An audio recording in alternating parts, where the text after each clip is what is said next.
নমস্কাৰ বন্ধু বান্ধৱীসকল ডিবিএছ এণ্টাৰটেইনমেণ্টৰ অন্য এটা নতুন ভিডিঅ'লৈ আপোনালোক সকলোকে পুনৰ স্বাগতম জনালোঁ। আমি এইমাত্ৰ পোৱা খবৰ অনুসৰি গম পাইছোঁ যে অসমৰ ভিচিটি জগতৰ অভিনেতা ৰাগ ঐনিতম অৰ্থাৎ বৰ্তমান ভ্ৰাম্যমাণ থিয়েটাৰৰ লগত জড়িত অভিনেতা ৰাগ ঐনিতমৰ পিতৃ পৰলোকগামী হৈছে। তেখেত পিতৃ হেৰা হৈছে।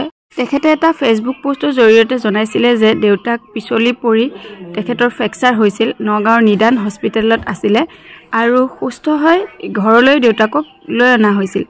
কিন্তু অতিকৈ দুখৰ কথা যে তেখেতে সেই পোষ্টটো শ্বেয়াৰ কৰিছিলে এদিন আগত আৰু আমি আজি খবৰ পাইছোঁ, মানে 24 ঘণ্টাৰ ভিতৰতে ঘটনাটো হয়তো ঘটিছে। দেউতাক পৰলোকগামী হৈছে। পিতৃৰ নিথৰ দেহ চোতালত পৰি আছে, অথচ পুত্ৰই মঞ্চত নাটক পৰিৱেশন কৰি থাকিবলগীয়া হৈছে। ভ্ৰাম্যমাণ থিয়েটাৰৰ এইটো হৈছে এটা বৰ দুৰ্ভাগ্যজনক কথা যে এজন শিল্পী যেতিয়া প্ৰতিশ্ৰুতিবদ্ধ হয় তেতিয়া ঘৰত পৰিয়ালৰ কোনোবাৰ বিয়োগ হ'লেও তেওঁলোকে সেইদিনা সেই নাটকখন মঞ্চস্থ কৰিবই লগা হয়। কল্পনা কৰকচোন, পিতৃৰ বিয়োগৰ খবৰ পোৱাৰ পাছত কেনেকৈ এজন অভিনেতাই বাৰু মঞ্চত এনেদৰে সাৱলীলভাৱে অভিনয় কৰি থাকিব পাৰে।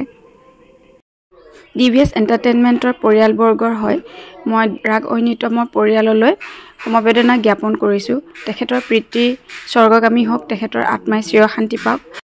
ওম শান্তি।